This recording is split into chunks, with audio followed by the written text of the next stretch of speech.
Hello students, कैसे हैं आप सब। तो हम पढ़ रहे थे हमारा chapter 5 periodic classification of elements, जिसमें पिछले वीडियो के अंदर हमने स्टडी किया है एटॉमिक साइज को कि एटॉमिक साइज का क्या ट्रेंड है जब हम पीरियडिक टेबल के अंदर लेफ्ट टू राइट जाते हैं पीरियड में और ग्रुप के अंदर टॉप से बॉटम आते हैं। ये आपका टॉप है और यहां से आप बॉटम की तरफ चलते हैं किसी ग्रुप में, तो यहाँ पे क्या ट्रेंड होता है, एटॉमिक साइज पे क्या इंपैक्ट पड़ता है, ये हमने पिछले वीडियो में डिटेल में स्टडी कर लिया है। अगर आपने अभी तक वो वीडियो नहीं देखा है, ऊपर आई बटन पे लिंक है, वहां से जाकर के आप उस वीडियो को देख सकते हैं। वो वीडियो आपके लिए बहुत इंपॉर्टेंट है। ऐसा क्यों है? क्योंकि बाकी सारी जो यहाँ पे पीरियडिक प्रॉपर्टीज हैं वो आपकी डिपेंड करेंगी एटॉमिक साइज के ऊपर, तो इसलिए उस वीडियो को आप जरूर देखिए। और अब आज के वीडियो के अंदर हम स्टडी करेंगे आयोनाइजेशन एनर्जी। जैसा कि यहाँ पे थोड़ा सा आपको नेम से पता चल रहा होगा, आयोनाइजेशन। आयंस कितने हो सकते हैं आपके पास? दो टाइप के आयंस आपके पास हो सकते हैं भाई। आयन या तो आपके पास कैसा हो सकता है, या तो आपके पास हो सकता है पॉजिटिव, या तो पॉजिटिव हो सकता है, या फिर आयन आपके पास कैसा हो सकता है, नेगेटिव। तो यह आपके पास नेगेटिव हो सकता है भाई। आयन आपके पास या तो हो सकता है कैसा, पॉजिटिव, और देखो पॉजिटिव हो गया, और या फिर कैसा हो सकता है, नेगेटिव। अब ये आयंस बनेंगे कैसे? तो ये जो पॉजिटिव आयन है इसको तो बोलेंगे कैटायन, इसको तो क्या बोला जाएगा, कैटायन। और जो नेगेटिव आयन है उसको बोला जाएगा एनायन। तो यहां पे क्या हो कि अगर हमारे पास कोई भी एक एटम है, जैसे मान लेते हैं ये हमारे पास कोई एक एटम है और ये अपना एक इलेक्ट्रॉन है वो डोनेट कर दे, अपना एक इलेक्ट्रॉन है वो डोनेट कर दे, तो यहां पे क्या होगा, देखिए अपना एक इलेक्ट्रॉन अगर ये डोनेट करेगा तो इस पे आ जाएगा A+ और साथ में एक इलेक्ट्रॉन निकल जाएगा बाहर। यही सिंपल सी चीज होगी भाई। ये कोई हमारे पास एक एटम है, वो किसी भी एलिमेंट का हो सकता है। ये हमारे पास कोई एक एटम है जिसका नेम है A, और इसने एक इलेक्ट्रॉन को बाहर निकाल दिया तो इस पे 1+ आ जाएगा, 2 इलेक्ट्रॉन को बाहर निकाल देगा तो इस पे 2+ आ जाएंगे, 3 को बाहर निकालेगा तो इस पे 3+ आ जाएंगे। सिंपली इस A एटम ने एक इलेक्ट्रॉन को यहां पे लूज कर दिया है, लेकिन इस इलेक्ट्रॉन को यहां पे लूज करने के लिए कुछ एनर्जी की रिक्वायरमेंट होगी भाई। यहां पे ये पॉजिटिव आयन कैसे बना, ये कैटायन कैसे बना? क्योंकि यहां पे हमने कुछ एनर्जी दी उस इलेक्ट्रॉन को वहां से लूज करने के लिए, और वो जो एनर्जी है उसको बोला गया आयोनाइजेशन एनर्जी। ये बहुत सिंपल सी टर्म है। पहले मैं आपको ये समझा रहा हूं कि आयोनाइजेशन एनर्जी है क्या, और उसके बाद मैं पीरियडिक टेबल के अंदर इसका जो ट्रेंड है उसके बारे में आपको बता दूंगा। तो देखिए आयोनाइजेशन एनर्जी क्या है कि हमारे पास कोई भी एक एटम है भाई, जैसे हमारे पास ये हो गया एक न्यूक्लियस, न्यूक्लियस में टोटल पॉजिटिव चार्ज है, और इसके चारों तरफ क्या होंगी, सेल। तो ये मान लेते हैं ये पहली सेल है, ये दूसरी सेल है, और उसके बाद ये तीसरी सेल है। अब लास्ट सेल में इलेक्ट्रॉन है वो रोटेट कर रहा है, ये इलेक्ट्रॉन है वो रोटेट करने लग रहा है, तो हमें इस इलेक्ट्रॉन को यहां से अलग करना है, तभी तो ये आयन बन पाएगा भाई। जब इलेक्ट्रॉन डोनेट कर दिया जाता है तो बनता है आपके पास कैटायन, पॉजिटिव आयन, क्योंकि इलेक्ट्रॉन पे नेगेटिव चार्ज है, और नेगेटिव निकाल दिया तो क्या बचा, पॉजिटिव।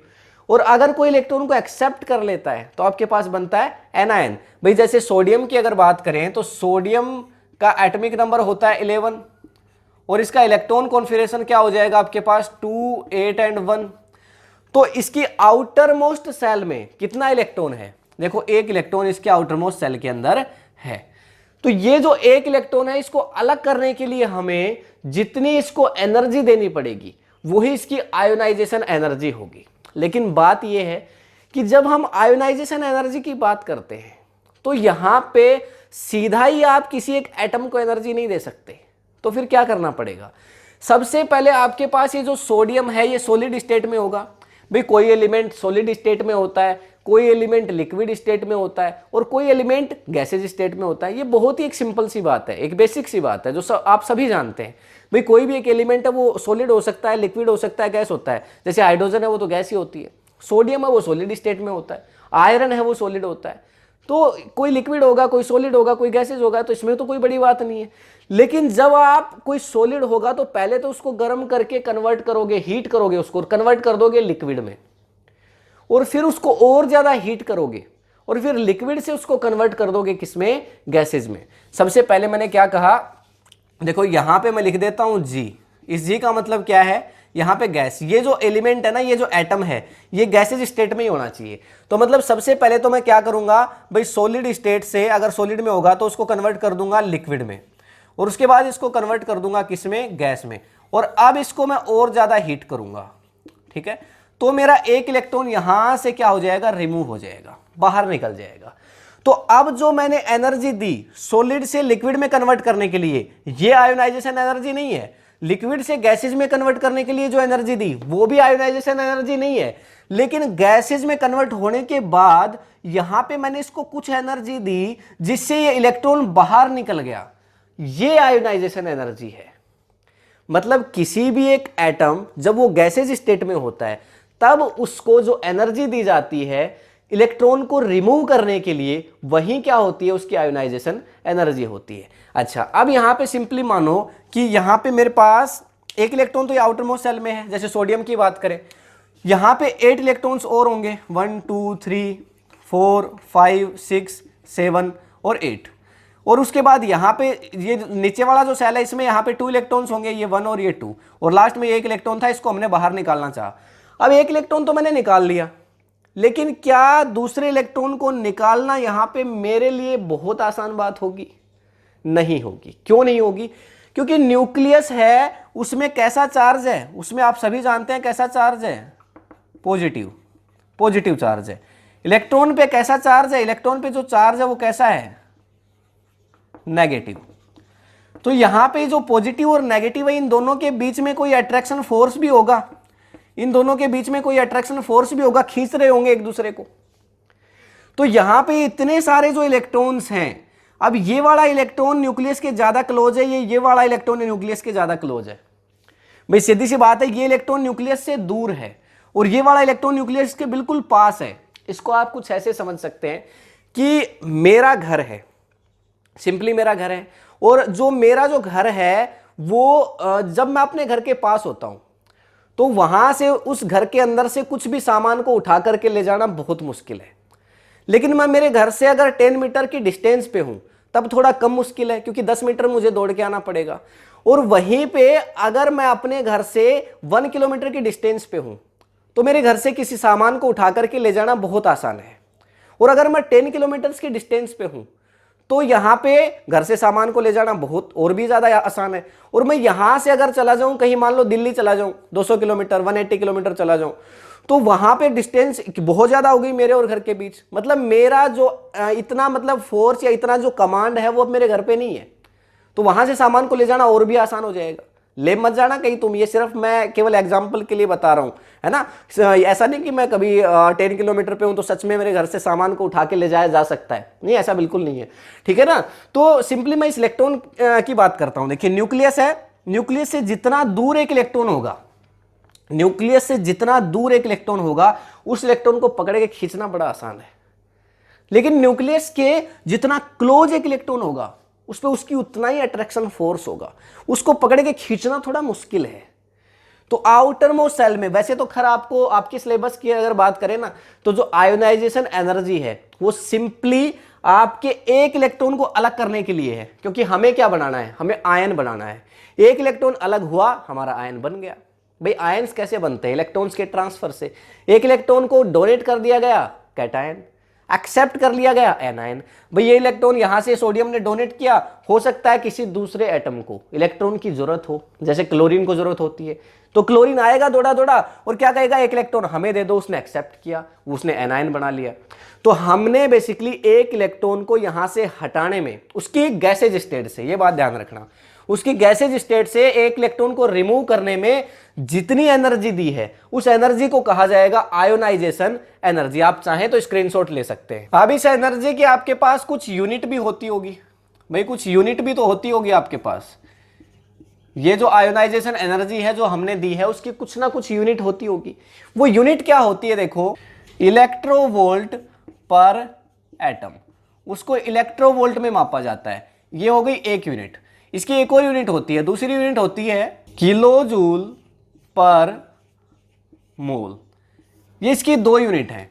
देखो सबसे पहला मैंने आपको क्या बोला, इलेक्ट्रोवोल्ट पर एटम, ये इसकी एक यूनिट है, यानी कितने इलेक्ट्रोवोल्ट एक एटम को आपने रिमूव करने के लिए कितना इलेक्ट्रोवोल्ट एनर्जी दी।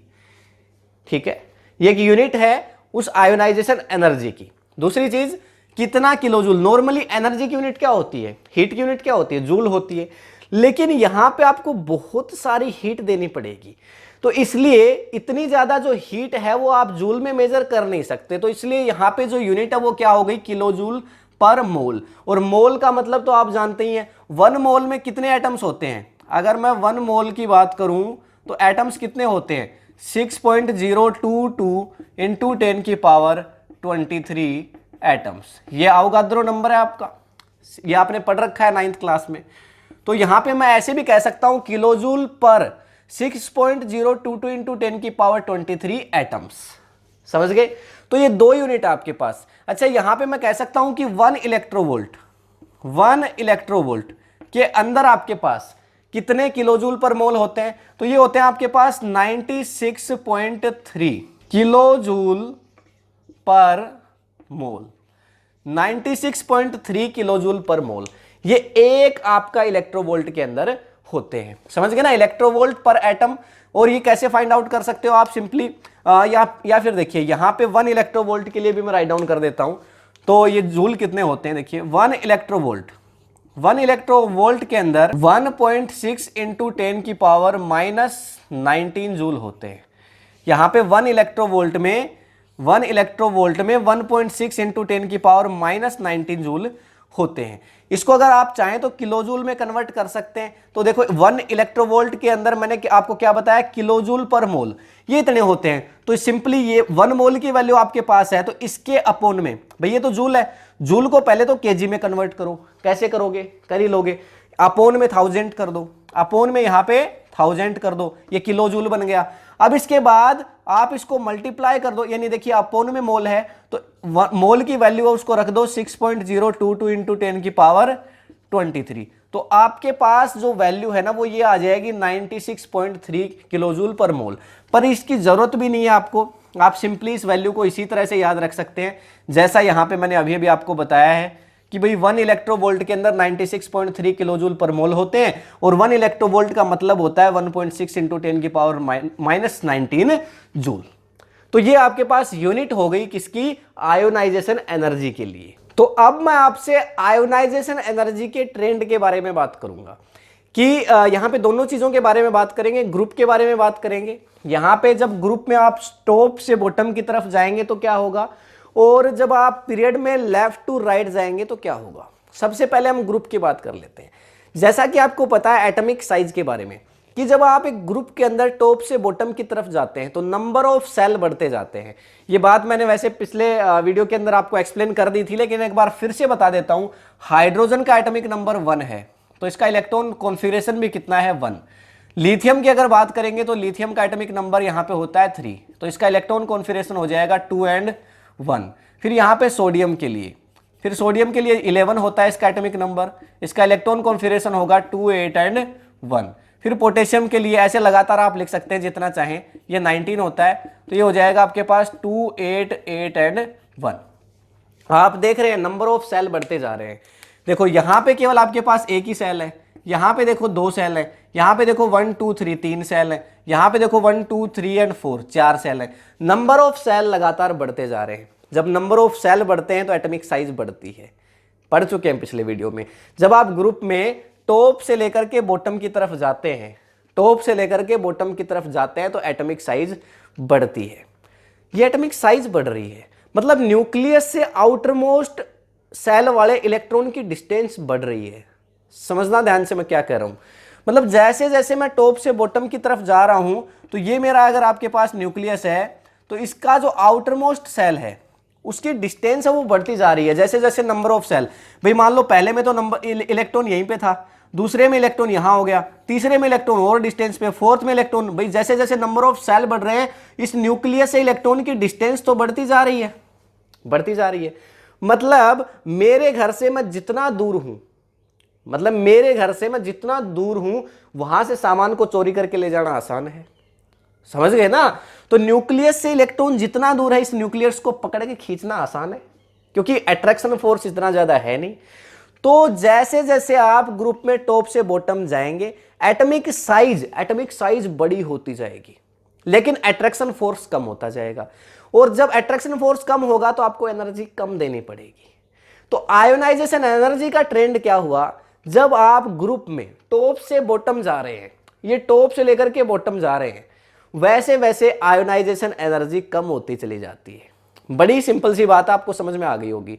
मतलब जैसे जैसे आप ग्रुप में टॉप से बॉटम जाते हैं, नंबर ऑफ सेल बढ़ते हैं, तो न्यूक्लियस से आउटर मोस्ट इलेक्ट्रॉन की डिस्टेंस भी बढ़ जाती है, जिसकी वजह से उस इलेक्ट्रॉन को पकड़ के खींचना आसान हो जाता है। जब आसान है तो एनर्जी ज्यादा क्यों दोगे, एनर्जी कम दोगे।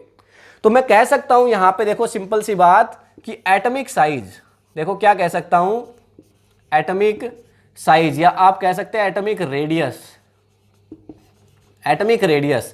Is inversely proportional to, atomic radius is inversely proportional to ionisation, ionisation energy. इसको आईई लिख सकते हैं, आयोनाइजेशन एनर्जी उसको आईई से डिनोट किया जाता है।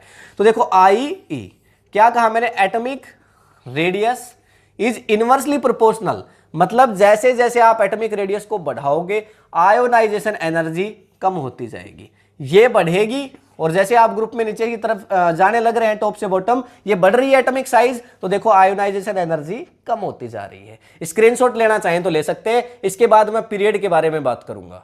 ये हमारे पास देखिए आपका सेकेंड पीरियड है। तो ये आपके पास देखो lithium, beryllium, boron, carbon, nitrogen, oxygen and fluorine, और लास्ट में आता है आपका नियोन। लेकिन नियोन एक नोबल गैस है, इसकी आयोनाइजेशन एनर्जी सबसे ज्यादा है, ठीक है, इसकी तो हम बात ही नहीं करेंगे। नियोन की जो आयोनाइजेशन एनर्जी है वो सबसे हाईएस्ट है किसी पीरियड में, मतलब किसी पीरियड में, सेकेंड पीरियड की बात हो रही है। थर्ड में जो नोबल गैस होगी उसकी हाईएस्ट होगी, फोर्थ में जो नोबल गैस होगी उसकी हाईएस्ट होगी। इसका रीजन क्या है, क्योंकि नियोन का एटॉमिक नंबर कितना है, नियोन का एटॉमिक नंबर है देखो आपके पास कितना हो जाएगा 10। तो इसका इलेक्ट्रॉन कॉन्फिगरेशन क्या होगा 2 और 8। जब आउटर मोस्ट सेल में 8 इलेक्ट्रॉन होते हैं, जब आउटर मोस्ट सेल में 8 इलेक्ट्रॉन होते हैं तो कोई भी एटम आपका क्या होता है, स्टेबल।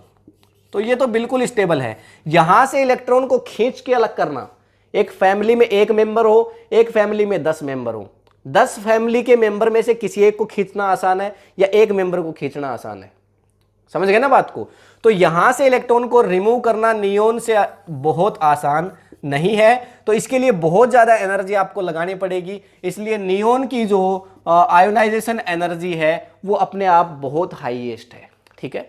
तो हम बात कर लेते हैं देखो लिथियम से। लिथियम आपका ग्रुप फर्स्ट में आता है और फ्लोरीन आपका ग्रुप 17 में आता है। मतलब मैं एक पीरियड में फर्स्ट ग्रुप से और लास्ट 17th ग्रुप तक आ गया हूं। 18वें की बात छोड़ देते हैं नियोन की, वो तो नोबल है, ठीक है ना। तो अब अगर हम बात करें तो किसी एक पीरियड में क्या होता है, जब आप लेफ्ट टू राइट जा रहे होते हैं, जब यहां से आप लेफ्ट टू कहां जा रहे होते हैं, लेफ्ट टू राइट जा रहे होते हैं, लेफ्ट टू राइट जा रहे होते हैं, तो वैसे वैसे नंबर ऑफ सेल तो सेम रहते हैं। पिछले वीडियो में बहुत डिटेल में स्टडी कर चुके हैं। नहीं बिलीव हो रहा तो देखो लिथियम, लिथियम का एटॉमिक नंबर आप सभी जानते हैं। लिथियम का एटॉमिक नंबर कितना 3, लिथियम का एटॉमिक नंबर 3, इसका इलेक्ट्रॉन कॉन्फिगरेशन 2 और 1। फिर बेरिलियम का 4, तो यहां पे क्या आ जाएगा देखो 2 और 2। फिर उसके बाद कार्बन का देखो क्या आ जाएगा आपके पास, कार्बन का एटॉमिक नंबर 6, तो क्या आ जाएगा 2 और 4। फिर नाइट्रोजन के लिए क्या आ जाएगा देखो 2 और 5। मतलब नंबर ऑफ सेल तो सेम है। देखो समझना है यहां पे क्या कहने का प्रयास कर रहा हूं।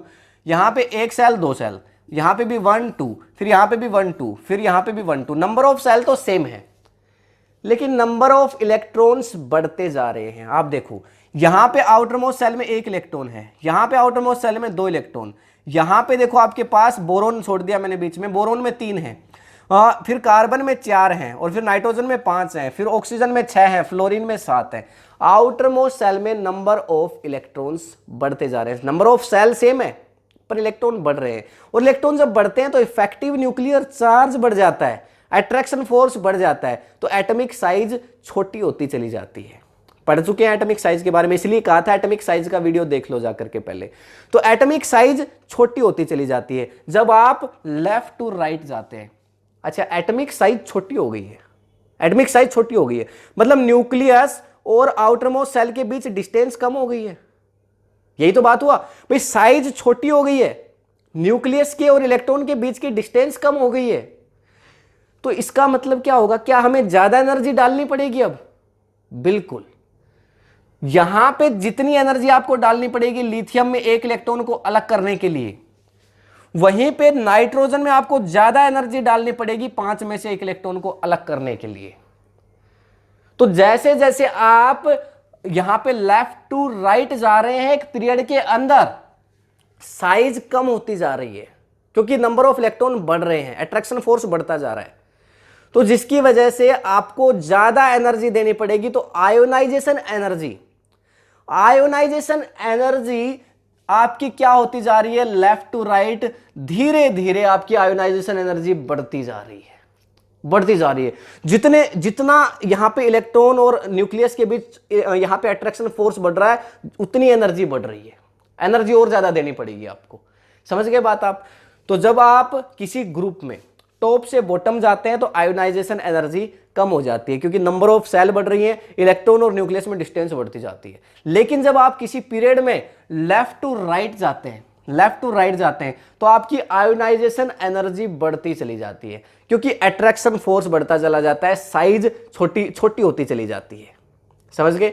तो ये था आपका ट्रेंड मॉडर्न पीरियोडिक टेबल के अंदर, किसके लिए? आपका जो आयोनाइजेशन एनर्जी है इसके लिए। इससे नेक्स्ट वीडियो के अंदर इलेक्ट्रॉन गेन एंथैल्पी की बात करेंगे। अभी तक मैंने केवल कैटायन बनाया है, अभी तक हमने केवल इलेक्ट्रॉन को डोनेट किया है, इलेक्ट्रॉन गेन नहीं करवाया। तो एनायन बनाना अभी बाकी है। समझ गए ना?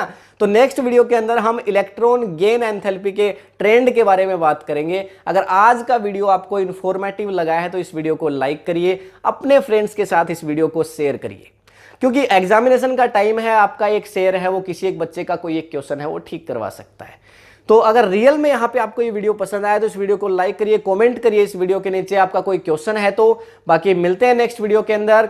इस चैनल को अगर आपने अभी तक सब्सक्राइब नहीं किया है तो कर लीजिए, बेल आइकन को जरूर प्रेस करिए ताकि सारे नोटिफिकेशंस आपको मिलते रहें। मिलेंगे नेक्स्ट वीडियो में, तब तक के लिए thank you, have a nice day.